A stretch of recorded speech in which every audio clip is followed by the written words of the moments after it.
start with one. Hi there, hi y'all.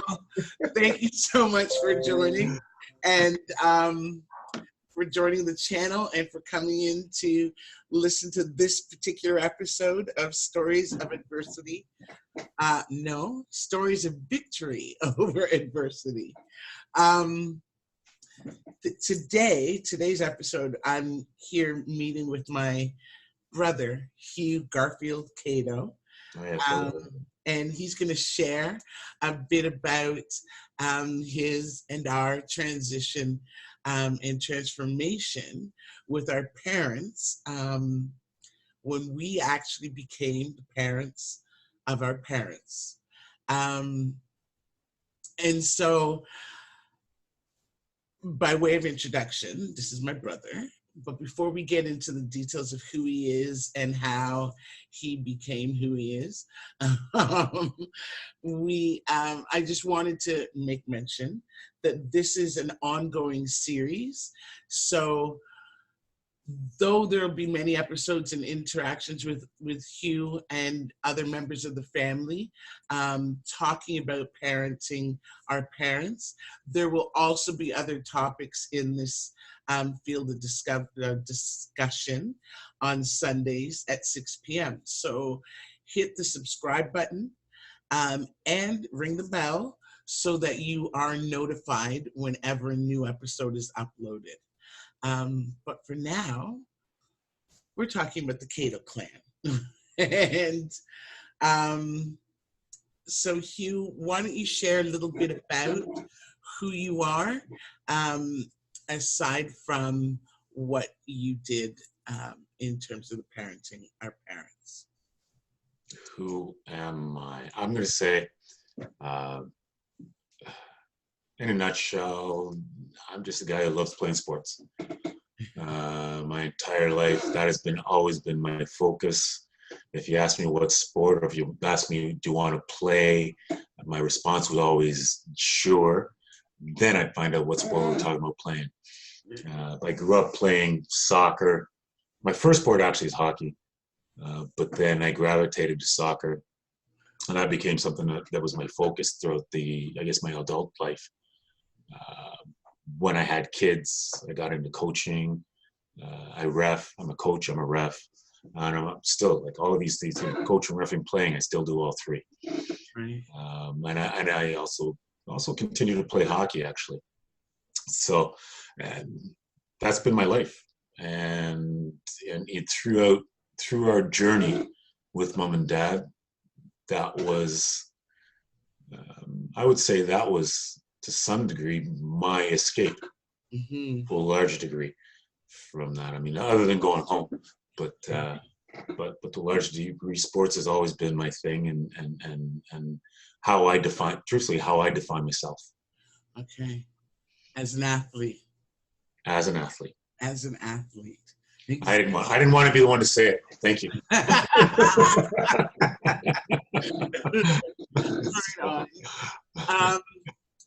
So,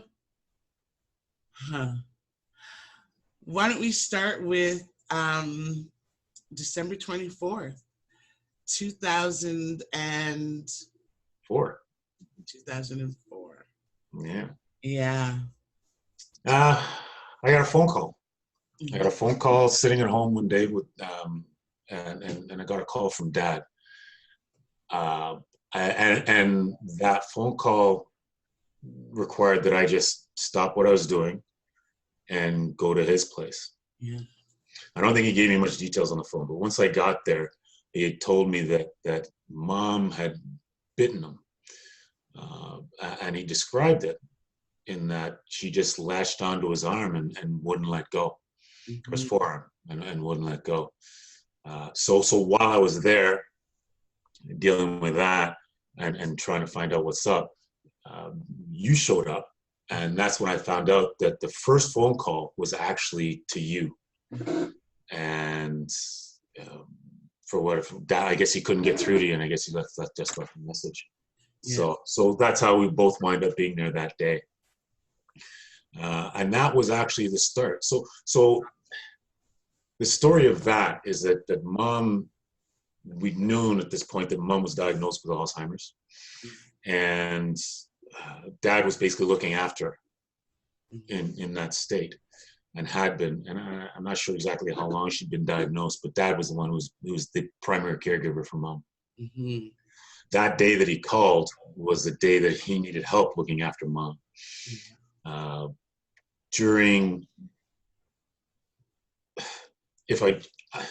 I'm kind of jumping ahead a little bit, but the reason behind the biting was because I think, if I remember correctly, mom was asking dad a question, and he was unresponsive. And she didn't like the fact that he was unresponsive. To get a response out of him, she took to his forearm with her teeth, sorry. Okay. And so that's how we come to be there on the 24th. Yeah. And from that point on, we learn, and at that point now we know dad needs help looking after mom, because up till then he'd never asked for it. Yeah. And it's funny that you retell it that way, because I didn't remember what the situation was that initiated the biting. But now when you were telling, I see that was probably one of dad's sort of episodes where we eventually became aware of the fact that he would sort of turtle in periods of non-responsivity, and I guess that was one of them. But and that's why it said jumping ahead, because through that meeting on the 24th, that's how we became involved in helping dad look after mom. Yeah. And at that point, so from then, now we're going to doctor's appointments. Yeah. Well, probably 2 weeks later, because it would have been early in the new year. Yeah. Dad had an appointment with a psychiatrist. Yeah. And so we accompanied them to that appointment. Yeah. And that's when we found out that dad had was suffering from dementia as well. Yeah. And I'm pretty sure that's also when we found out about TIAs. Yes. Yeah. At that appointment. So 2 and 2 together, putting the pieces together, what we realized is dad had suffered a TIA. Mom was asking him a question. Oh, yeah. He was in the middle of a TIA. He's not responding. She took to his forearm with her teeth. Yeah. And so that's what so that's how we found out about dad. We had no clue. Nobody knew anything about dad and being diagnosed with TIA with dementia. Yeah. So yeah. We found out that now, at that point, now we find out both mom and dad have been diagnosed. Yeah. Up until then, it was just mom. It was just mom. So from that point, we just accompany mom and dad to their appointments. Yeah. And start getting involved with community programs, looking to get them involved in community programs to keep them occupied in that. Yeah. But and then so that was probably for about a month or two. Yeah. So we did that. So now we're talking December. Mm-hmm. And so we each, like, I'm living at home with my family. Mm-hmm. You have your apartment. You're looking after yourself. You're doing your thing with work. Yeah. And mom and dad are existing in their home. Yeah. 3 months later, you move out of your apartment into mom and dad's home. Yeah. And are there basically 24/7 looking after the two of them. And that includes bathing. Yeah. Bathing, putting their meals, like everything, as their primary caregiver. Yeah. They're 24/7. Now, this is, again, we're talking about two people suffering from dementia. Mom probably more so than dad, in a sense, in terms of her episodes, let's say. I don't know. Yeah. So that's March. So from between, like, in a space of 3 months, we've gone from separate residences to you living with mom and dad, looking after mom and dad. The timing was really good in the sense that for us to be available to them. In the sense that your work was what it was at the time, and you were able to basically step away from it.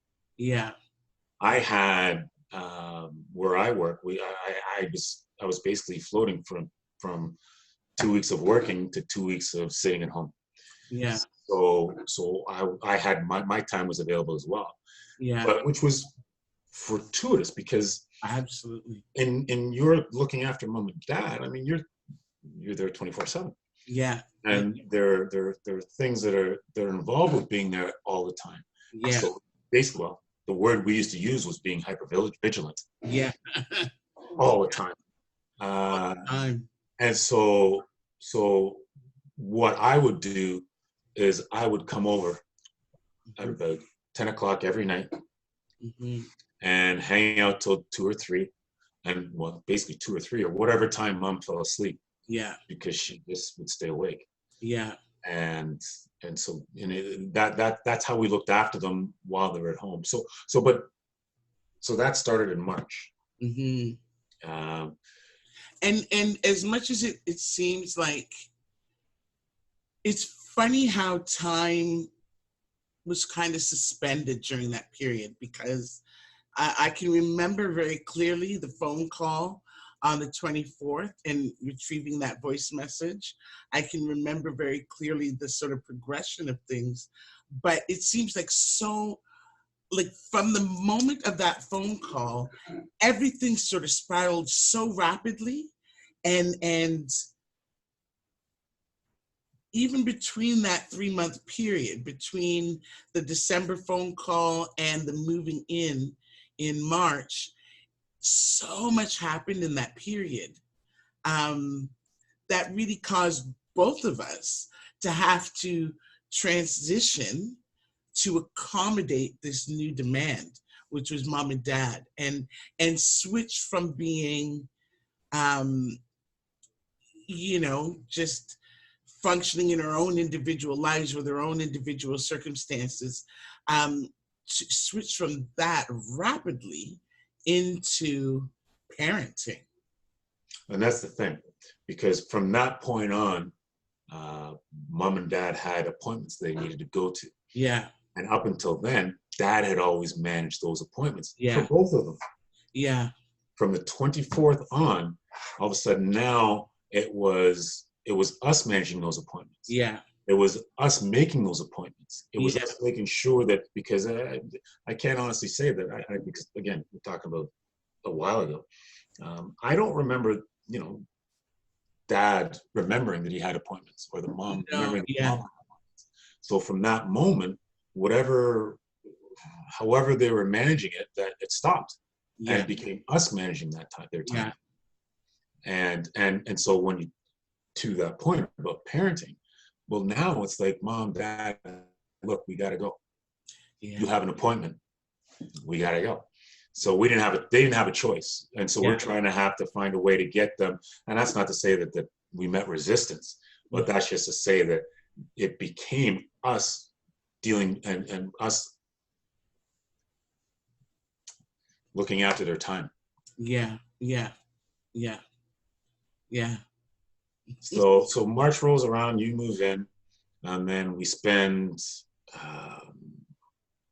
7 months looking after mom and dad at home. Like I said, as a matter of fact, I can remember one time when, this one's kind of hard actually. We were looking for more of a Now, when we say like the whole looking after home, we have our siblings and our sister came over, and she would come over for a weekend. And so mom and dad got to spend time with their grandkids. On those weekends and that. So there was that, but there was one time that I think we needed a break. And we looked around and we found a place that would take them for a weekend, I think, or a couple of days. And so I was going to that training up at Queen's University. I was doing. That's what it was. Okay. So we had to get them somewhere, have them stay somewhere. We took them to a place, probably the most traumatic moment of the entire time we were looking after mom and dad. Yeah. We brought them to this place that we thought would be like kind of a break for them, almost like a hotel. Yeah. So they'd had supervision and just well, hotel, because they're basically in a hotel. Yeah. Yeah. Essentially, because it was what it was, and it's not at home. Yeah. So our position was it's kind of like a vacation for them Yeah. and respite for us. Yeah. Um, and that turned into a whole other thing. Oh, that was awful. Mom and dad were locked in a room. Yeah. The entire time, and it was probably left. I can't speak for you, but for me, I can't recall feeling, or actually, you know what? No, I shouldn't say this. What I will say is I never put myself in a position to feel that guilty about how we were looking after mom and dad again. Yeah. Dad described being in that place, and Dad, the carpenter, told me that it was so bad. Dad's got like, I got thick fingernails. Dad's got like thick fingernails. He was trying to use his thumbnail to unscrew the hinges on the door so they could take the door off so they could get out.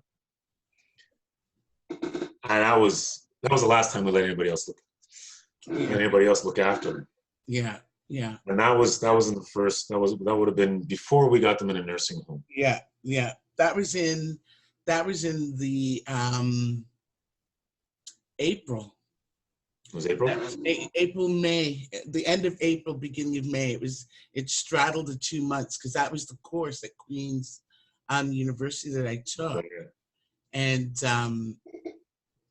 yeah, that was. Yeah, and at that point, we needed that break. I can remember. Yeah. Yeah. Like we both needed that break. Oh God. Right. So at that point too, we'd spiraled into so much, and learning the whole system.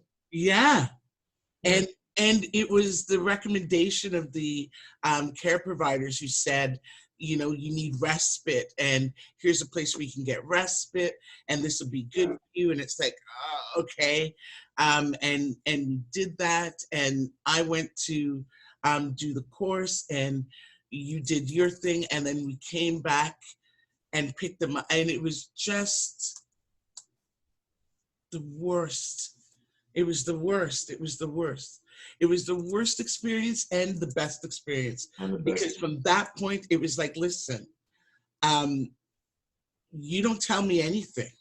We will determine what is in the best interest for our parents. Yeah. And we're not going down this kind of road ever again. Ever. Yeah, it did. It made a big difference. I mean, it was that learning experience in that moment, that teaching moment, and it was. It came at a huge cost. It hurt in a big way. It was like we let them down. Yeah. Right. We abandoned them. Because I can say, I mean, you were in a course, so you had justification for not visiting over that couple of days. Me, I was on my way home every day. Mm-hmm. I'd pass it on the way, sort of thing. So, and I never, so when I talk about, you know, them and their experience, this is Dad relating the experience after the fact. Yeah. And it's nothing. It was absolutely nothing of like what we expected to have happen. Oh my God, no. We thought they would have free reign to walk around in that. Yeah. Place, but they just by the water and everything. We thought they'd be able to go out and see the water, and there'd be activities and things. Awful. So then we do. Right? Instead, it's like they were in solitary confinement. Yeah. That's what it was. They bring their meals to them and and then give them their food and then walk out the door and leave them alone. God. So. So that was you know, the first couple of months or whatever, and so what we spent time from December 24th, we looked after them again. Kim moved in March, and then from March till October we looked after them in their home, because Mom was adamant She wasn't going anywhere to get anybody else. She was staying home. Yeah, yeah. And it's not to say that she didn't like hotels, but she liked Oh, her home. yeah, yeah, So, yeah, and so that was our goal. The idea was that between all of us, we just recognize that we're going to make this work for them at home. yeah. Now, CCAC, Community Care Access Sense. Center. There you go. Yeah, That's the organization that was that we had to work with. yeah, And that's who, in terms of the programs, this one facility for us to get respite. That's where we got all this information from. yeah. And that's so all the programs. I think there is a college, local college that we took our parents to for a bit for some of the programming. Oh, the day program. The The day programs were a delight. Phenomenal. Yeah, Phenomenal. they were an absolute delight. And I still have some of the things that mom and dad made. And honestly, because I never had kids, I didn't have the benefit of getting the artwork from your little ones when they come home and being able to hang those things up. Where I didn't have that, but and I initially didn't appreciate that this is what that was for mom and dad until Easter. And I still have they made these little bunnies out of cloths, face cloths with these little ears. And both mom and dad brought their bunnies home when I picked them up, and they passed them to me. And I realized that there was a bit of competition going between mom and dad with how they created their things. Well, I shouldn't really say between mom and dad. It was mom. Right? Mom was always the one in competition. And hers needed to be, but I still have them. Hers was the favorite, needed to be praised as the favorites. But yeah, it was, that bit was really, that day program, even the staff at the day program, they were amazing. Yeah. But that other respite recommendation was well, you know, and you have to keep in mind, because that was a different time then, in terms of how people how the elderly, never mind those suffering from some kind of mental deterioration, just, in general, just the elderly, period. They could, at the time, those nursing homes, you could have full capacity, full capabilities, and then they've still treated the elderly in a very disparaging way. So I mean, that's not to excuse them. No. But we have to recognize the time, because when we can talk about that now, because we've seen that transition. Absolutely. Over the years, having done what we did. Yeah. Absolutely. So, can you share anything about while they were at home, anything in that transition or in that period that you learned about either yourselves or about parenting your parents? Any insights? If you were to share an insight with somebody seeking advice, what would you give them? I'm going to say, I'm going to say we were fortunate from the standpoint that our parents were really, well, they were always forthright. I mean, mom was, we knew where they stood. I have a memory of being 15, wanting to go play tennis one summer day with my buddy that I did it every day at the same time. Mm-hmm. And Dad decided he was going to pour a cement slab in the front door. So I woke up, and as was customary, at about 10 or 11 o'clock, whatever time it was, I grabbed my tennis racket, and I'm out the door. Mm-hmm. Well, Dad, where are you going? Mm-hmm. Going to play tennis. No, you're not. Opponent slap. Yeah, Dad, you didn't tell me, blah, blah, blah, blah, blah, blah. I'm going to play tennis. And I start walking away. Mm-hmm. And I like telling this story because I told my son this story, I told Shay this story. But it was funny because in that moment when I was decided to assert myself, Mm-hmm. I turned and saw my dad drop his shovel Mm-hmm. and come walking towards me. Mm-hmm. And in walking towards me, I saw him clench his fist. And in that moment, I knew I was going to be treated like a man at about 14. Yeah. Because this is before high school. And Yeah. I was going to get a thump, a pure thumping from my father. Mm-hmm. And that was probably as much as I knew that my father was my father, Mm-hmm. that was the moment that he really became my father, because Dad has never laid a hand on any one of us. Yeah. But in that moment, he was going to put his hands on me. Yeah. Oh, he was going to, yeah, I did say, I know what his intent was. Yeah. He was going to put his hands on me. And because I was a man in that moment, I'm telling him, no, I'm going to play tennis. Never mind you, I'm going to play tennis. Yeah. Do you want me to do something? You should have told me yesterday, Yeah. not now when I'm out the door. Yeah. Yeah. Is, you're my son. And I'm telling you what you're going to do. Mm-hmm. And what wound up happening is the switch. That's the switch.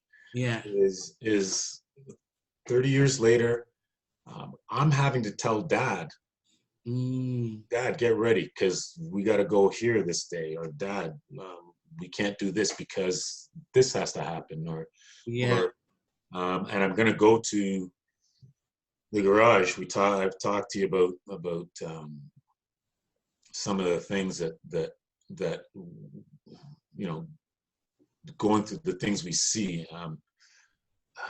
Dad, and because we have to keep in mind, we had no idea that Dad had anything wrong with him. Yeah. Until we went to that doctor's appointment, the psychiatrist appointment in the second week of January. Yeah. And up until then, it was Dad looking after Mom. Yeah. So just prior to that, I'd been in the basement. Mm-hmm. And Dad was probably showing me the work he'd done on the basement, drywalling the ceiling.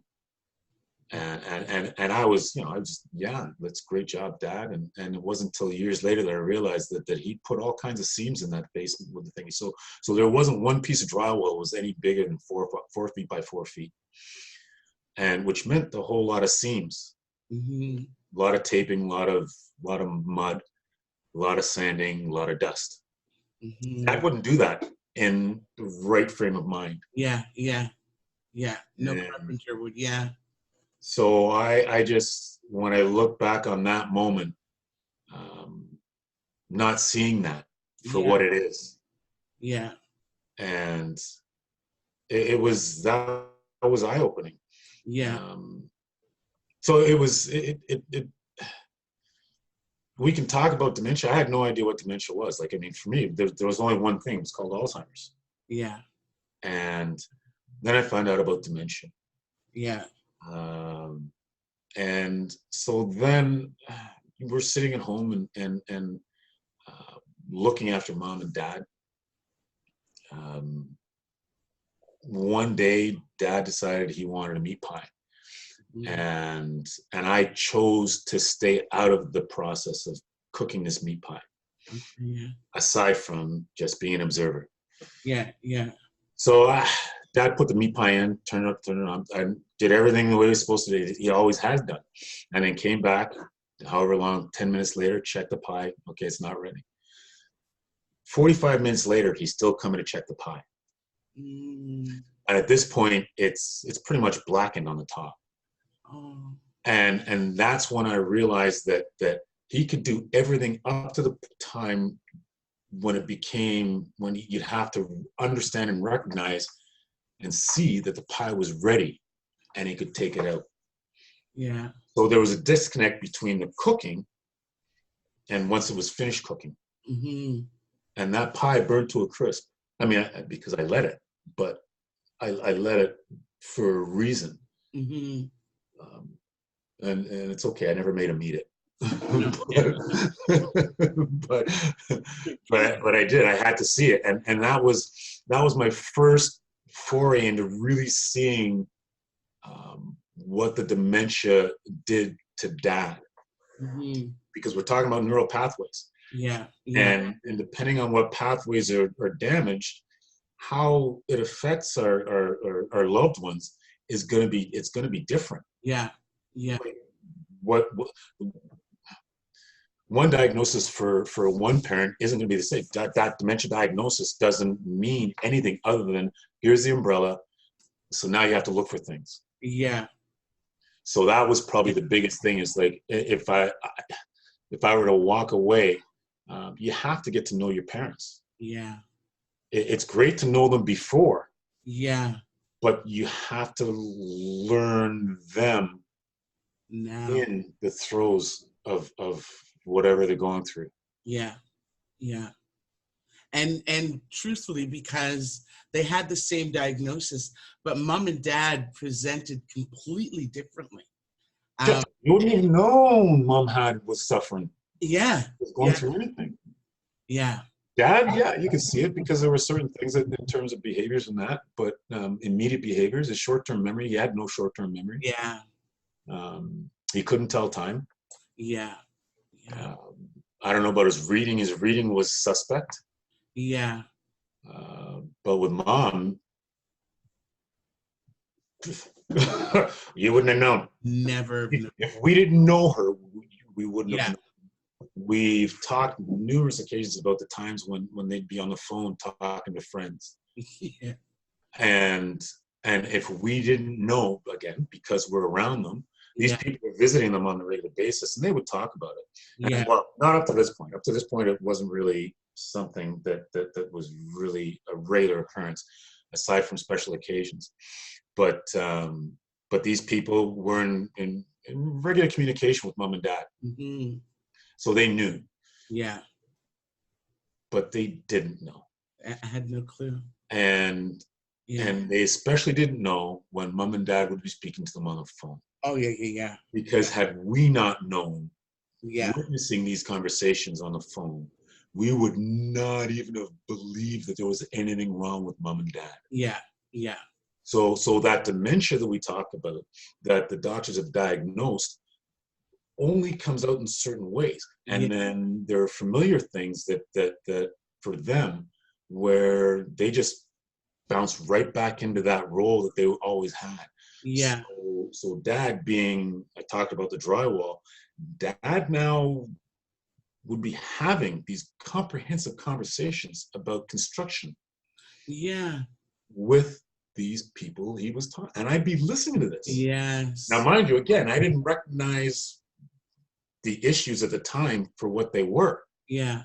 But I do know that at the time, if I didn't know Dad was suffering from dementia, never would have thought. If I was the one on the other end of the phone, I never would have. And I would have been questioning the diagnosis. Mm-hmm. Yeah. So that became one of the things that we had to really keen on, and it helped. Like it helped being around them, to see, to grow with them in their dementia, and to see even the areas in which they lacked and the things that they could no longer do that they used to be able to do, like the drywalling, for example. And for Mom, it was for me making her bed, which she couldn't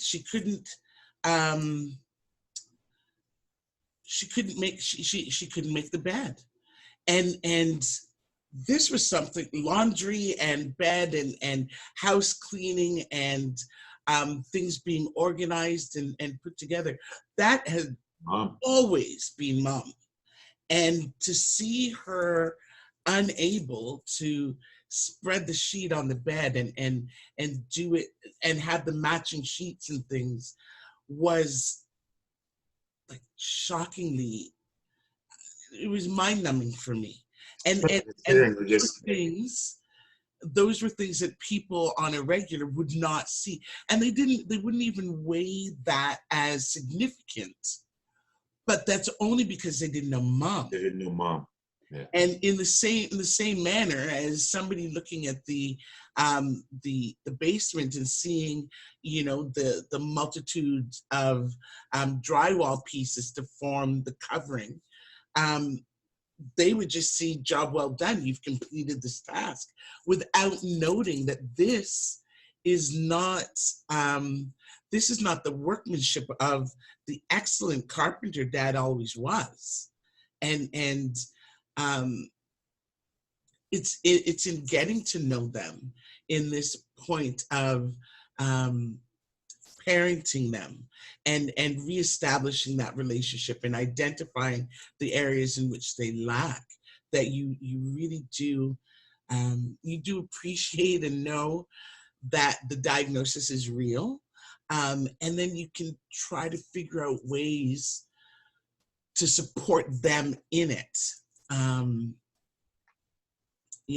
Ways to support them in the midst of the things that they're going through. I had a question. What was it? What sort of things did you do to help mom and dad and to care for mom and dad in the midst of this period while caring for them at home? Well, it's among our siblings. Yeah. We all have our strengths. Yeah. And it just so happened, again, we talked about the time with respect to your work and my work at the time. Probably in because I've relayed this to a few people. Mm-hmm. I've had this conversation. I kind of, a friend of ours had asked if I wouldn't mind telling. Well, for me, it was telling my story. Mm-hmm. So we set something up, and I wound up telling my story in terms of looking after mom and dad. And the one thing that I stressed at that time was we were fortunate in that a couple of things. Between mom was the organizer that she is. So there are things that she put in place that we didn't have to deal with while we were looking after mom and dad, specifically powers of attorney. Yeah, huge. Because so mom took us aside, had conversations with us about what they'd done with respect to power of attorney. So power of attorney for Carol was given to Kim and Tracy, mm-hmm. And power of attorney for property was given to me. Mm-hmm. And so we had mom talked to us about the reasons behind all those things. Mm-hmm. So that was one thing that greatly facilitated making this transition a whole lot easier. The other thing was that, again, our strengths. So particularly like where you're concerned, the industry that you were working in at the time lent itself really well to looking after mom and dad in their care. Yeah. You were well, you were privy, is the word I would use, privy to some of the things, some of the triggers, or some of the behavioral things that we were experiencing with mom and dad. Yeah. So as far as the care went, and then I was fortunate in that my role specifically was to help facilitate their care. Yeah. And that would mean whatever you wanted to do for mom and dad, you would tell me, and I would get it done. Yeah. That involved the arrangements, paperwork, filling out paperwork, whatever paper had to be filled out, payments, whatever money had to be exchanged to do that. Yeah. So it was really a cooperative effort. Tracy coming over on weekends to cut us all breaks, and that. So it was a cooperative effort to look after mom and dad. Yeah. Yeah. And so it was that, I would say that was probably the biggest thing. It was really like we had things in place mm-hmm. that helped us look after them. Yeah. Um, and that's just innate in, in each one of us. And we actually, I would have to say that we each accepted and embraced our individual roles. Mm-hmm. Yeah. Yeah. That's that. So that, and that no ifs, ands, or buts. I mean, it made things easier for ourselves, but it also made things a whole lot easier for mom and dad. Absolutely. Absolutely. We were consistent in who we were with them, and so they didn't have to question that piece. What was your biggest learning curve?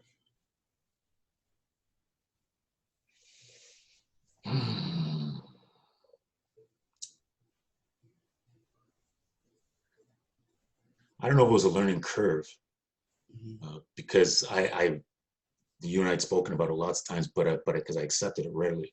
But the thing I had to, we can call it a curve. It was about shutting out external forces. The external being like external extended family. Yeah. That was probably, I'd have to say that was because we were bad mouthed in so many ways. Yeah. I know I was called a control freak. Yeah. I mean, never mind the fact that maybe I am a little bit, but that is fine. But never mind that. But that was thrown at me, and I'm fortunate. Why I count myself fortunate is that I was able to tune that out. Yeah. Like, it didn't matter, and we would talk about that the focus cannot be keeping them informed. Yeah. Our focus had to be mom and dad. Yeah. If they want to know, yeah, they will call. If they call, it's not like we're going to ignore the phone call. Right. Yeah. Right. Ask away, we'll answer. Mm-hmm. That's how we made time for extended family. Mm-hmm. But extended family didn't see it that way. Yeah. No. They look at it from the aspect that it's okay, like, how are you going to keep this information from us? And we weren't keeping anything from you, but we were focusing on looking after our parents. Yeah. Yeah. And I would say that I can say I didn't find it difficult, but part of that not finding it difficult lay in the fact that we openly talked about it. Yeah. About what was necessary. It's like, what do we need to do to look after mom and dad? Mm-hmm. We cannot worry about what people say about how we're looking after mom and dad. Yeah. Because that we faced a lot. Oh God, yeah. You end up in a rabbit hole like when you start doing that, and second guessing yourself and doing and then the focus shifts from the care for care, and now we're starting evaluating how we're caring instead of just we start evaluating because somebody else is evaluating what we're doing. Exactly. Based on pieces of information that they have, and they're not privy to the full picture. Especially considering what we're talking about here.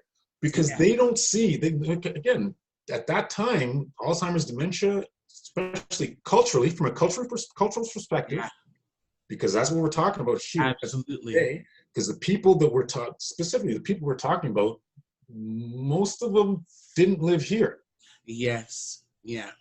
The ones that we had to deal with are the ones that were, and understandably, because they're removed from mom and dad. Yeah. And typically they have communication with mom and dad, and now that communication is gone. Yeah. And so now they have to rely on a third party to communicate with mom and dad, and that third party being us. From their perspective, we're ignoring them. Yeah. So that was probably we could call it a curve. But because it was something, but it wasn't difficult, but it was something that we had to discuss on a regular basis, right? Just to keep our focus. Yeah. How to deal with the voice of the naysayer, and how to deal with the opinions of others who are farther away, but. I think it's interesting that the twist that you just put on it, because I hadn't thought about it that way. They were missing mom and dad, and the frequent calls and the frequent interaction that they did have, Stopped. they were no longer having. Like it just stops abruptly. Yeah, but the information that the conversations that they would have, if at all, certainly not nearly as frequently, but when they did have instances in which they could talk to mom and dad were able to talk They on didn't the even know there phone. was anything wrong with them. Yeah, They didn't know. Again, we go absolutely. back to that church friends and this and that. That's nobody would get it but I mean, it was over the phone. Yeah, So they didn't see them day to day. yeah, yeah. So Yeah, that was difficult for me. Yeah. Just having, knowing that there was those negative voices out there, but the one thing that I really benefited from was just like you don't have headspace for any of that other stuff. Like you can't pick it up as your own issue because you really are like buried in this 24/7 giving of care and making sure that their needs are met, making sure that they're okay, making sure that they're getting the things that they need to get, and then dealing with the behaviors and dealing with the learning how to communicate with mom and dad who are actively evolving, and yet they are not aware of their own evolution. Yeah. Which I mean, we can go to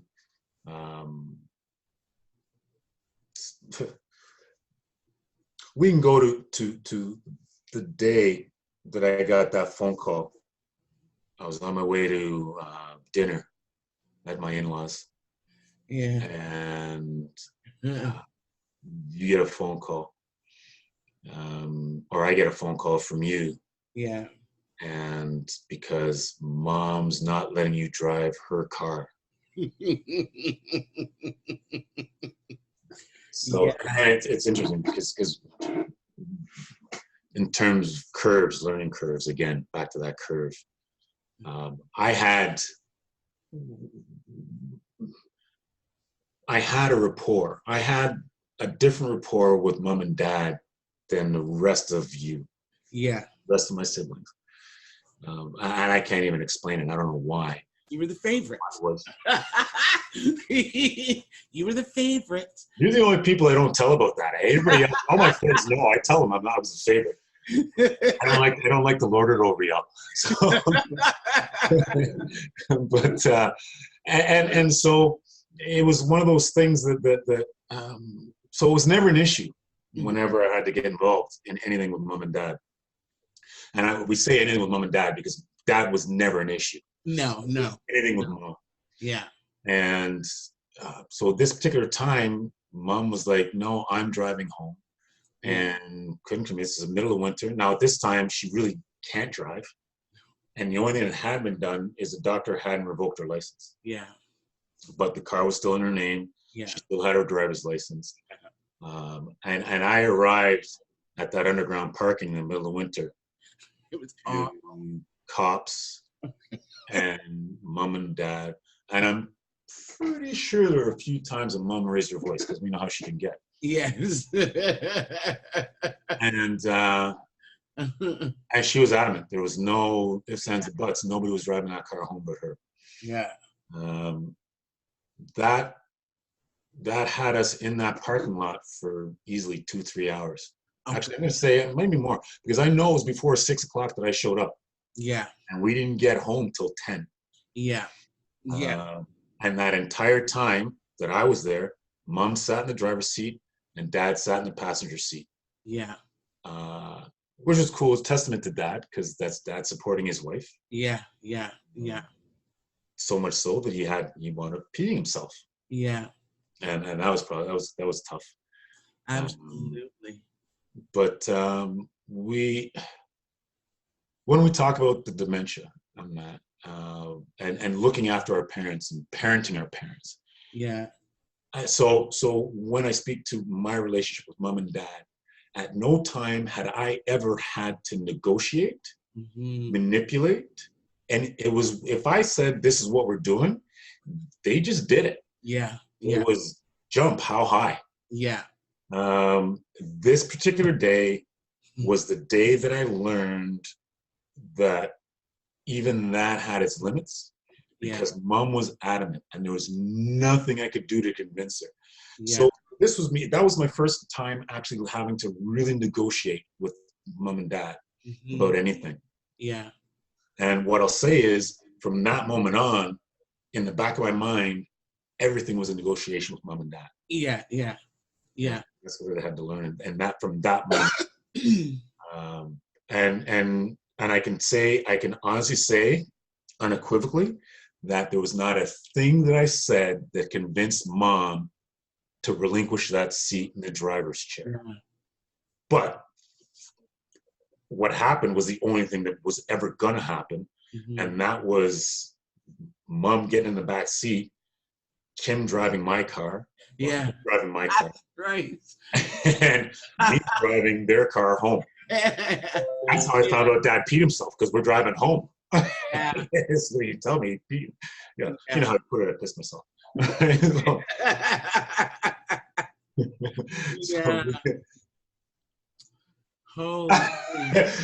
I gotta throw this in. So that brings me to the first time Dad, because Dad, like, this is years later, and Dad's in diapers, and he decided they got diapers in, and it brings me to that first time we're driving. I forget where we were driving, somewhere, and he's just driving, and I look at him, and I'm looking at him, going, Dad, what are you doing? And he just got this smile on his face. And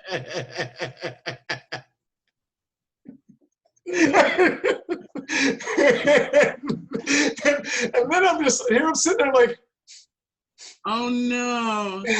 Did you but he's smiling, he's grinning ear to ear, because he got to take a dump in his pants in the car.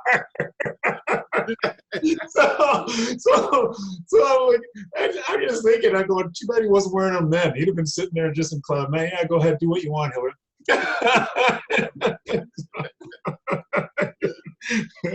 So, but anyway, it's just funny how things kind of evolve. Yeah. And so, but that was probably the moment that I learned that I had to look at things from a different perspective. Yeah. And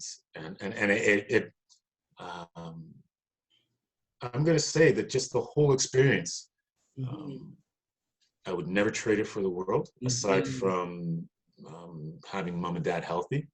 Yeah. But I count myself as fortunate to have been a part of I'm going to say, their upbringing, because let's face it, like, none of us ever really truly stopped growing and evolving. And this is the place they were in at the time, and I consider ourselves lucky to have been in a position to aid them in that next phase of their lives. Because that's what it is. So when we talk about parents becoming parents, like, if fully, or parenting our parents, if you fully embrace it and recognize it for what it is, that's what it is. That circle of life. And I'm grateful to have been able to do that for them. Mama used to always say, once an adult, twice a child. And the first time she said that, she just, and in her typical way, when she kind of she knew something we didn't know. When she would kind of slip in and out of that cognition, and she would just sort of blurt out truths that you didn't necessarily know, and that even if you dug into her, she wouldn't really retell you, but she started just repeating that little phrase, once an adult, twice a child. And I too, I feel fortunate to have been able to journey with them. Although there were days when it was so challenging. Yes, but you were in a different position than I can say you were in a different position than I was. Yeah, Because yeah. I had, like I said, I had my respite. I had my home to go to. I would come and spend that 4 or 5 hours a night. Yeah. But it didn't matter that okay, I'm there. You're still there. Yeah, yeah. I mean, I'm reminded of the day that you had to stop bathing Dad. Yeah. Oh God. Yeah. Right. And I mean, and again, we're back to that whole dementia thing, Alzheimer's thing. Yeah. And I'd never, so up until that day, you were looking after, again, fully looking after Mom and Dad, feeding, caring, bathing, and all of that. And then one day, Mom saw you differently. Yeah. She saw you as a rival. Yeah. Can't explain it. Yeah. But this daughter that she bore. Yeah. Is now a rival for her husband's affections. Yeah. Simply by virtue of looking after the two of them. Yeah. Yeah. So all of a sudden one day it's like that was the end of it. It's like you can't bathe him anymore. I had to come over and give him his bath. And yeah. And that was fun, just so you know. I enjoyed that. Yeah. Well, it really was. Because I mean, I think about, I can't speak for you and Mom, but I think about the number of times I had to toilet Dad. Yeah, yeah. Even when he was in the nursing home, yeah. For I don't know, up until they split, I was still toileting Dad. Yeah. And I would go and I would change his diaper in the home of that. And it's like, well, it's somebody else's. Like, there's somebody it's whose job it is to do, but I've been doing it for so. Yeah. I've been doing it long enough at that point that it was like, this is what I do for my dad. And I can't say that I really wanted to give it up at the time. Because I thoroughly enjoyed looking after our parents, helping, like, you know, and so it was a big adjustment, to looking after them, things and again, like I said, it's that evolution. So they progressed throughout over the years, and we were there throughout that progression. Yeah. So.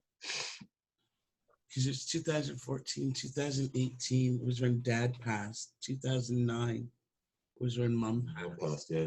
Yeah. But a lot happened during that period. I'm conscious of time, but I really I think it's good that we focus just this time at the time that we were working with them at home, and maybe you can come again and we can talk about the transition that led to them going to the nursing home and what that looked like. Yeah, that's a whole other story. Yeah. Yeah. And the nursing home was a different animal altogether. We talked about the CCAC and what it was like working with them. I don't know if I'd mentioned the fact that, you know, with the CCAC, they come and they do their assessments. Yeah. And they came in terms of the assessment, they came in that they looked and said, oh, you know what, we can place you based on Dad. Yeah. Mom was declared competent. Yeah. So the woman who would clean her house with straight bleach,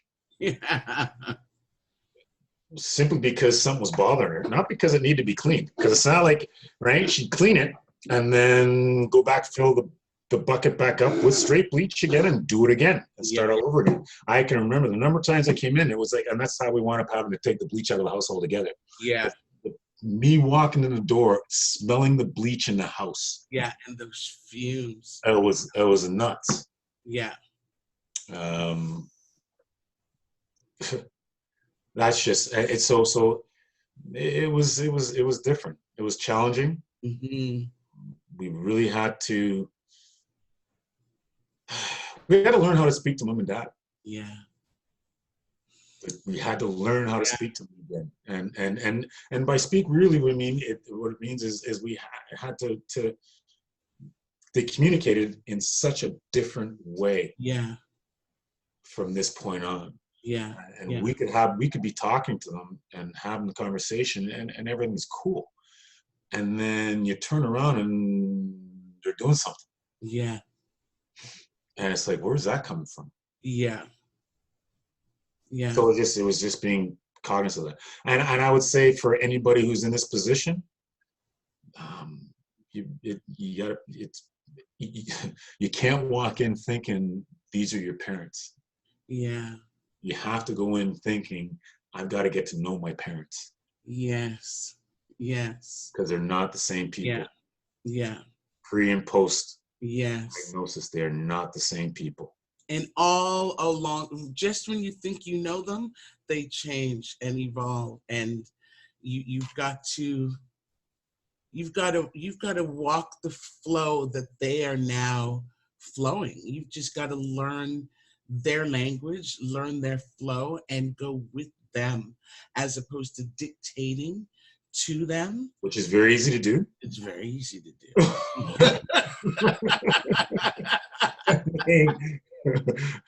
Really, Mom?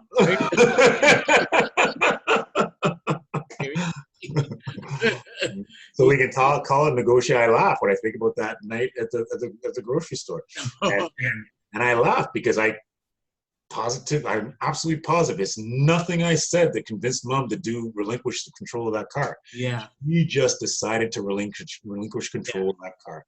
Some switch went off, and she was like, "All right, you drive through." Yeah. That's what's happening. As I'm dying. Right? Everybody's all smiles all of a sudden. What's going on?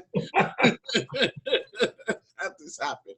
And you toss me the keys, you drive my car, I'll take them and follow me. And I was like frozen inside out because it was so cold. It was cold out. And exhausted and petrified because, we didn't think we were getting them home. No. And it was like we're towing the car home with them in it. Yeah, I couldn't see, like, especially at the point when the 4 cruisers pull up, and I'm like, listen, I don't. Yeah. And the officer says to me, we've got no legal right to insist that she gets out of the car. Yeah. She has the license. The car is hers. And I'm like, their hands were tied. Absolutely tied. Didn't matter that they could see what was going on. Yeah. Didn't matter. We're like going, come on now, really? Yeah. Just pull her out of the car. Tell her she's under arrest. Come on now. Why cheat, steal? Your police stuff. But they're like, no. Put your big boy pants on. Yeah. And I'm like, I couldn't live with myself putting my parents in such harm because my mom cannot drive. Yeah. She cannot drive. Couldn't you? You couldn't say, yeah, okay, let's do this. Yeah. Yeah. It was rocking a hard place. But it's funny because Mom was one of those people who, when she got her head on, like her eyes on one particular goal, that was it. That's all. Nothing was going to move her. And yeah. I know once you shifted her mind, she was like, okay. Yeah. Once you shifted her mind. Exactly. If you could. Accept it. And it can't be something, you couldn't bully her into anything. No. Never bully her into anything. But if you could figure out a way to lead her into understanding that what you were doing is the right way, or not even that, actually, let her tell you how to do it in a way that works for her. I can remember, I have to share, one Saturday, which was cleaning day, of course, which is why I've always had a cleaning lady, because I hate cleaning now. But at any rate, one Saturday. Oh, now. Okay, go ahead. Yeah. Well, always. One Saturday when she was on her usual cleaning fanatic sort of thing, and cussing me left and right because I wasn't doing it properly. And it was just before I moved out into my my first apartment down in Toronto. Oh, and Talking about Tobacco? Etobicoke, yeah. Oh, I Um, didn't even know you had an apartment. what? Go ahead, sorry. You're strange, man. Anyways, so I'm there, and I just took my keys and I left, and I found this store that had all the furniture that I want because I was buying up, you know, furniture and things for my new place that I was going to be moving into in like 2.5 months. But I stop in the store and I see the dining room suite, I see some lamps, I see the bed, everything that I wanted. And then they said, "Oh, we'll give this all to you for a specific price." And I'm like, hang on. So I hop in the car and I go back home. I go to Mom, and she's still cussing and still cleaning and still cussing. And I said to her, "Okay, fine." I said, "Mom, I just saw all the furniture I want. I saw the dining room suite. I saw the bed. I saw the lamps. Saw everything that I want. And they said this price. I can't remember what the price was. And I'm going to just go buy it." And she's like, "What?" And she grabs her purse and she's still cussing me about the cleaning, you know, all the way to the store, still cussing. And she walks in, she's like, what are the things that you want?" And I said, "I want this, this, this, and this." And she goes to the man, "Who's the man who told you how much?" And I said, "It's him." And she goes, "You." She got them to give me all that stuff. Threw in these different, she didn't like the lampshades on the lamps that I wanted. She wanted these different ones. And not only did they give me everything for much less than they first offered it, they took off the taxes and they stored it until I moved in. Wow. Yeah, for the 2.5 months. She's like, "And you need to keep it here and deliver it to her new address on this date." And I'm like, "Perfect." And then she hops back in the car with me, continues to cuss on the way home about the cleaning, and we went about her business. But Mom was always able, even in the midst of her Anger? yeah, she was able to say, she was always able to come to and respond to another person's need. Yeah. And she would never been able to live with herself where she let me If spend let more you money. buy, right, yeah, this is it. Yeah. No way. There's no way. Yeah. That was our mama. See, now that's the kind of story you tell, not a poop story. You tell an encouragement story. Poop stories are funny. Come on, no? You've done it. Hey! I can tell you the number of times I've just like farted and just kind of. Oh my God! Okay, now it's time to end. Okay. Can you smell it? Seriously. So we have, I'm going to recap kind of what we were talking about here so that people have it. And you know what? I wrote it down and now oh, there it is. So in parenting your parents, you're going to have bumps and twists and turns in the journey. Number one, honestly, be kind to yourself. This journey is not an easy road, but at the end of the day, it truly is remarkably rewarding. And then also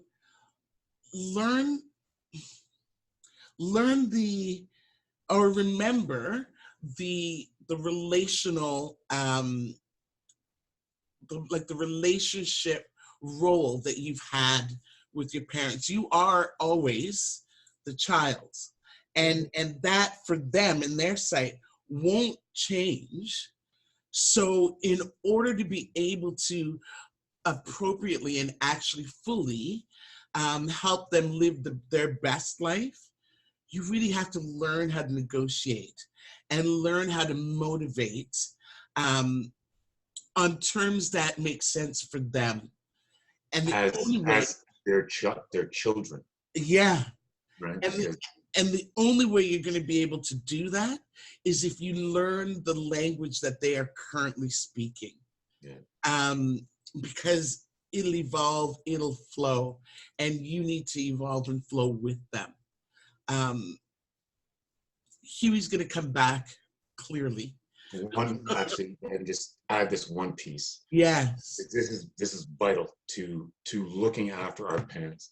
You have to remember, you have to remove those external forces. Oh yeah. And you have to include that external force also has to include yourself. Yeah. Yes. Okay. Because you have to get away from the established dynamic. Yeah. Oh yeah. And I think the videos that I see people post where they're trying to remind their parents of who they are to them, and having gone through this now, I have a belief that I don't care what level of dementia anybody is experiencing, I have this firm belief that there's a kernel of that person in there, knows they're experiencing something.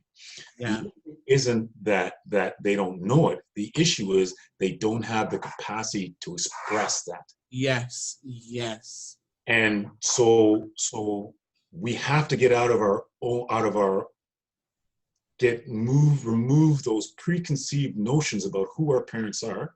Yeah. And recognize that those preconceived notions are gonna influence how we relate to them. Yeah. And the focus absolutely has to, when we talked about external forces, like extended family and that, the truth of the matter is includes us, ourselves, as caregivers. Yes. And we have to keep in mind that what everything we're doing, it doesn't matter that, and that's why I bring up this individual who's trying to, jog his his mother's memory, because maybe there's a kernel in her that remembers that that's the case, but she can't express it. And every time he says, do you remember who I am? Every time you say to your parent, don't you remember doing this? You're just causing stress for them. Because, and I believe that. I don't know if it's true. Yeah. No, I believe there's a kernel within them that knows that. And we have no idea of knowing that that's the case. So we have to step out of our own ways, and out of the way, and recognize our own shortcomings in looking after them. Yeah. That's a really, really, really good point. That's a really, really good point. Being kind to yourself and being kind to your parents. They don't, don't you remember question that? Oh God, that's so painful. Yeah. To have to be, so every time you ask that question, they're being reminded that they can't, they don't remember. It's a reminder of it's more of a reminder of what they've lost. Yes. Every time you ask that question, maybe it's not the case. Maybe when they're lost, we used to talk about it. Alzheimer's. I remember having a conversation with you. Yeah. And I can't wait till that day when mom's just staring out the window. Yeah. And that's a story. Yeah. Because that day came. Yeah. And that's a story. Yeah. So I remember that day. One day, I'll share that story with you all. And so on that note, thank you so much for joining us in this segment. Thanks for having me. You're very welcome.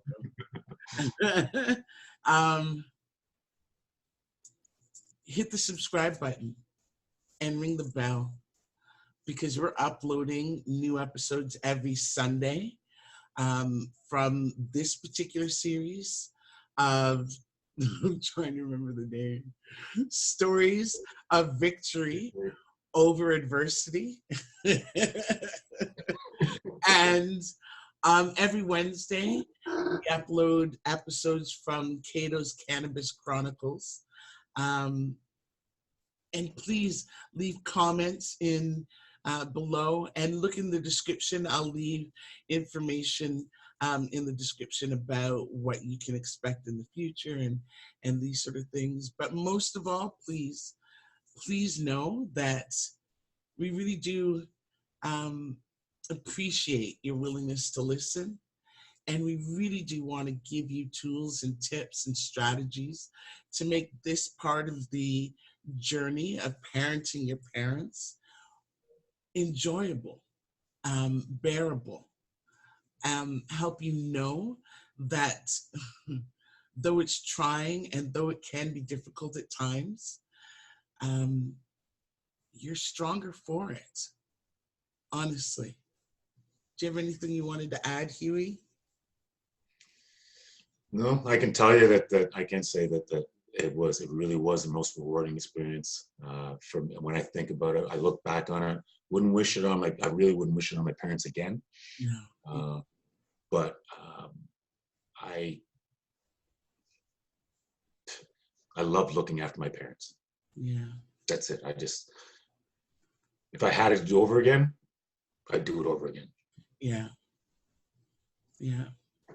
And that great learning experience. Absolutely. Inside and out.